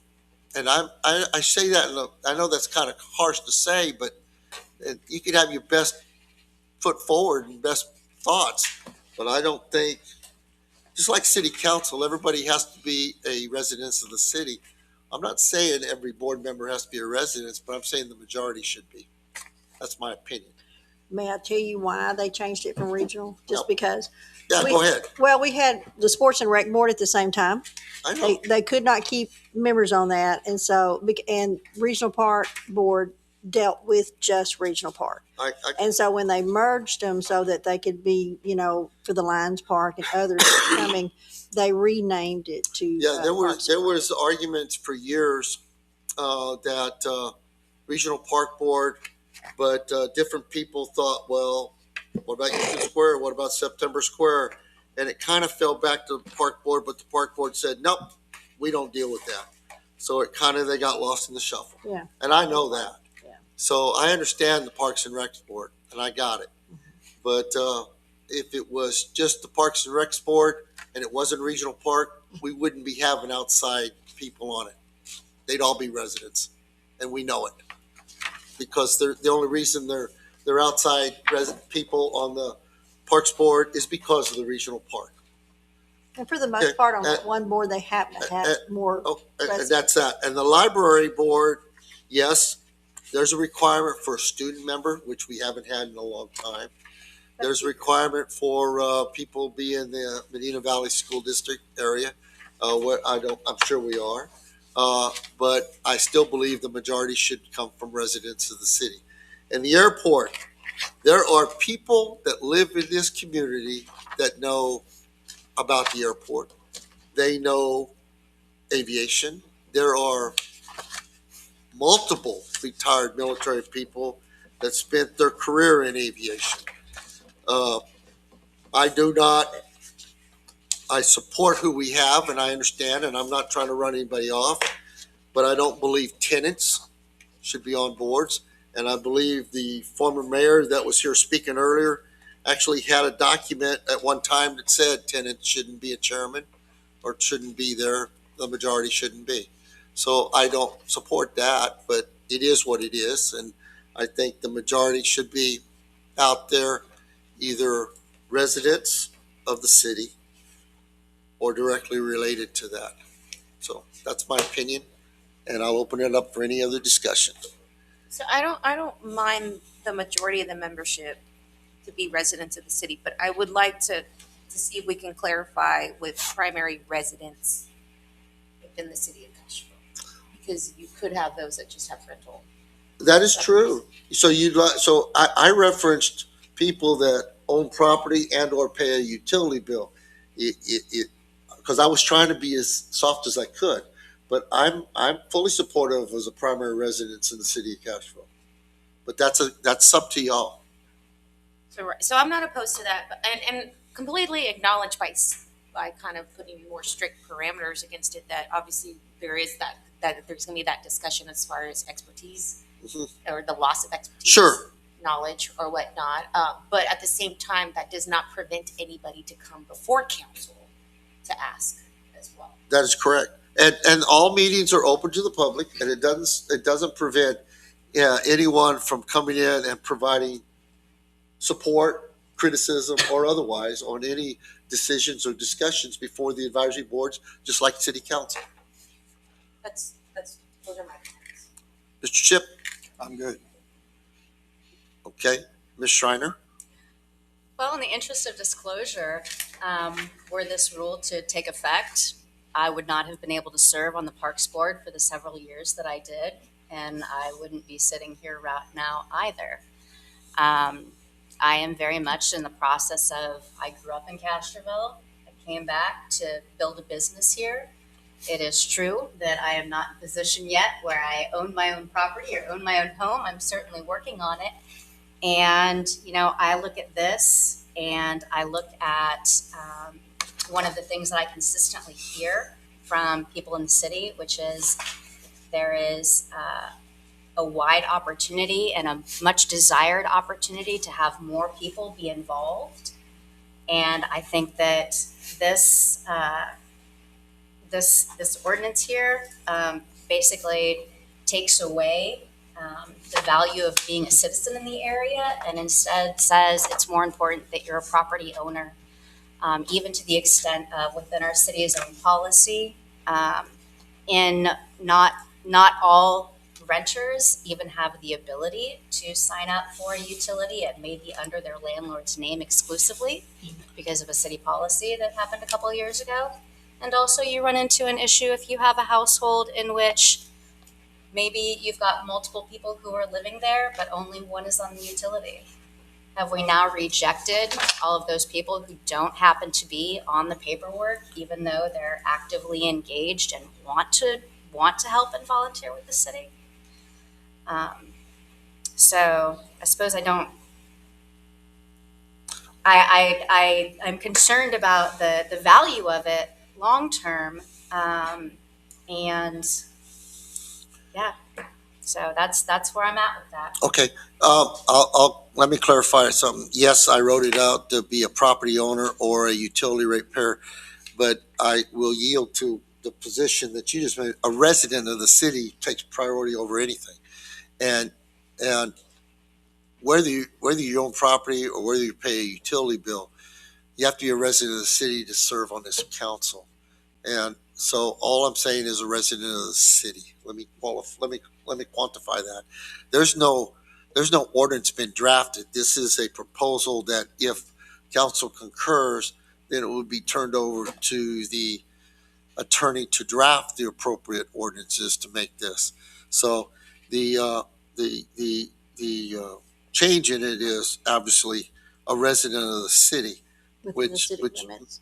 Huh? Within the city limits. Within the city limits, a resident of the city of Castroville. And I'm only saying that as a majority. I'm not saying the entire advisory board, just the majority. Mr. Marchman? You want me to read your motion? Well, I want to ask if you have any comments, and then Ms. Martinez? In regards to the airport advisory board, we have such an extensive wait list. People clamor to put their planes out at our airport. Yes, sir. Yes, ma'am. And some of them, since they have their own hangars, do pay their utility bill for their hangar. Right. So that would qualify them to check that block. We have, for example, Mr. Kenneth Lang. He is the farmer that owns the property at the south side of the runway. That is correct. And so that's the reason why we put him on there, is because there was so much misinformation going on out there with regards to anything going on at the airport that may affect the farmers around the airport and everything. We felt it was good to put him on there. That way he could voice anything that the farmers have been hearing that aren't true, and we could get their input as far as what they think, be a good way forward for the airport and the farmers to work hand in hand. So that's why he got on the board. So we're trying to make it a win-win situation for both the airport and the local farmers around the airport. So that's how this makeup comes. And having people that, with the airplanes and everything out there is a good thing as well, because they care. They want to help out, move the city forward, grow the city, and provide input as far as that.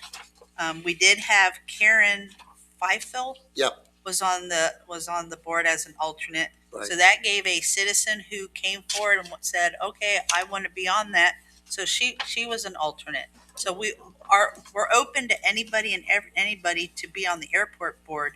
But, having people that have airplanes out there too is not a bad thing either.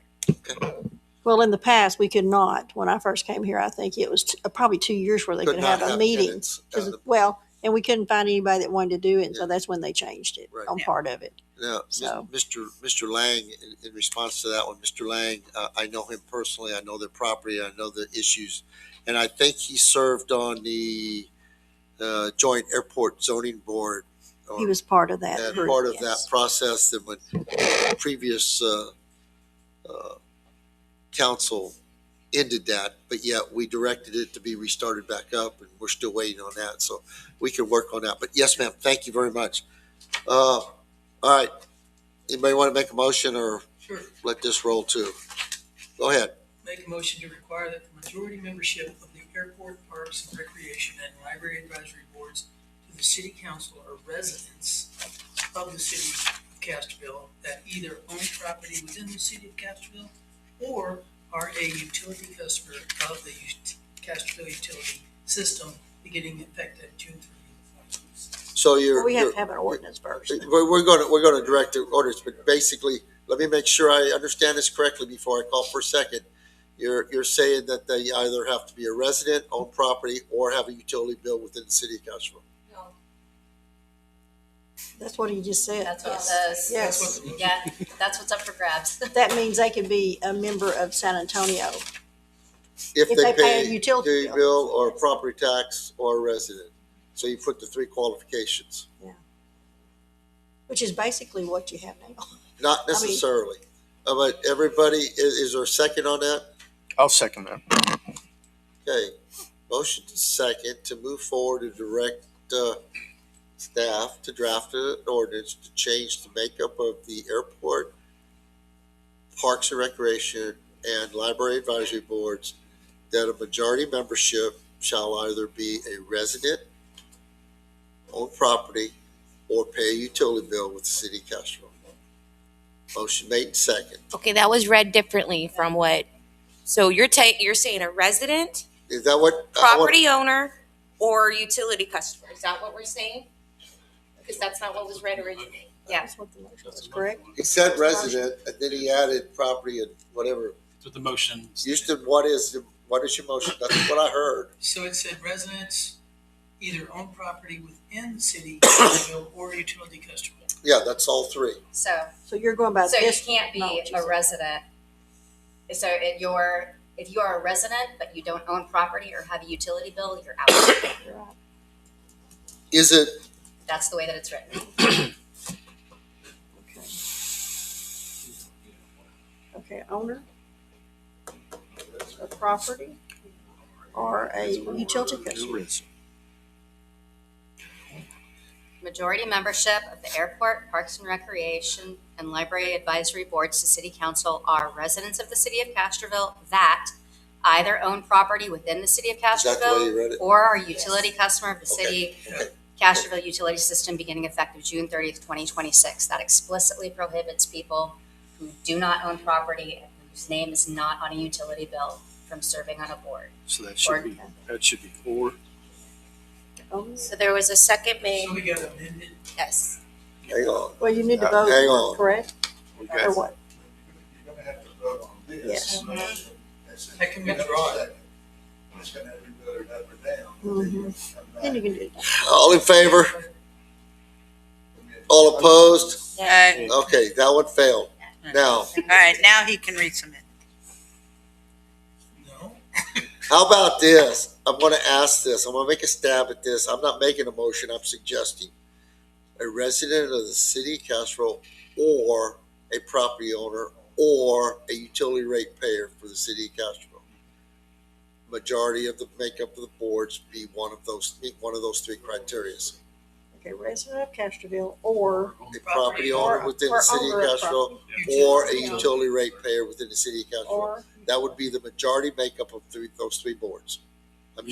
You would just remove either own, Right. then everything would be fine. One of the three. Would you be okay with that? I'm fine, that's better. okay, resident of Castroville or property owner Or utility. or Or utility utility customer. pay, yeah. Or, yeah, city of Castroville property owner or city property owner. Okay, got it. Property Got it. owner within the city of Castroville Got it. or utility rate payer. Okay, Are we okay with that? Yes, move the motion, please. Motion to require that the majority membership of the airport, Parks and Recreation, and Library Advisory Boards to the city council are residents or property owners or utility rate payers within the city of Castroville or utility customer of the. Wait. Yeah, you got it. You got it. Okay, motion made. Since Is the there, beginning is there- effective June 30th, And I'll second again. okay, 2026. motion made and second, the majority membership of the airport, library, and Parks and Recreation boards be either a citizen of Castroville, a person owning property within the city of Castroville, or a utility rate payer within the city of Castroville. Motion made and second. So now we need to bring an ordinance back. That's correct. It's So the it's direct, not- it's the direct, it's the direct, Direction. it's the 'Cause it's direct not gonna go staff in- to draft an ordinance for Okay. that. All in favor? Aye. All opposed? Same sign. The reason why I No. say that you have it effective June 30th and it's not No, I effective didn't, July. but I didn't read that. Got it. I didn't read that like that. The motion that went in and was adopted was to direct staff to prepare the ordinance for those things. Okay. Okay, thank you. All right, now that we got that done, we're gonna move on to item 13, discussion on future agenda items. If you have anything you'd like to add to the agenda, please let me know now. Or, let me see, the next council meeting is on the 14th. We back that up to the 7th, I believe we'll be posting. 5, 6, 7, the 8th. So you must have it, that'd be posting. That's posting. So now we back up before that. So it's the July 2nd. If you'd like to have something on the agenda, please get it turned in by close of business on July 2nd. And the city is closed. Actually, yes. The And we're, city's closed on that Friday, so nobody will be. and we're ready. closed on the 3rd, Yes. But the city. okay? But emails are wonderful. They're time-stamped, okay? Swamps don't have them here. Okay. I probably won't take it So I with me. appreciate that. Is there anything, any other business, any other things? Okay, remember tomorrow? Here. Okay, we have our little mini retreat and it begins at 12:30. And then we have on Thursday, it begins at 8 in the morning. 9. 9, Thursday. It's 9. breakfast, 9 o'clock is when it starts. 8 o'clock in the morning, Yeah, okay? 9. I will not be here, but if you need me, call. And I understand that and I thank you very much. And please don't forget the 4th of July, folks, the parade, if you please, I think we got a float, we got something, who knows? We'll figure that out. All right, meeting is Let me know adjourned. about the hog wild because they Oh. fill up quickly. On the training for the, that's coming up I'm gonna go. on August 7th, to be put on by our attorneys. Anyone wants to go, please let Deborah know so we can make the schedules on that. Okay, I entertain a motion to adjourn. So moved. Second. Motion made and seconded to adjourn. All in favor? Aye. All right. Okay, all opposed, same sign. Motion carries. It is 7:45 PM. All right, we'll see y'all tomorrow. Thank you.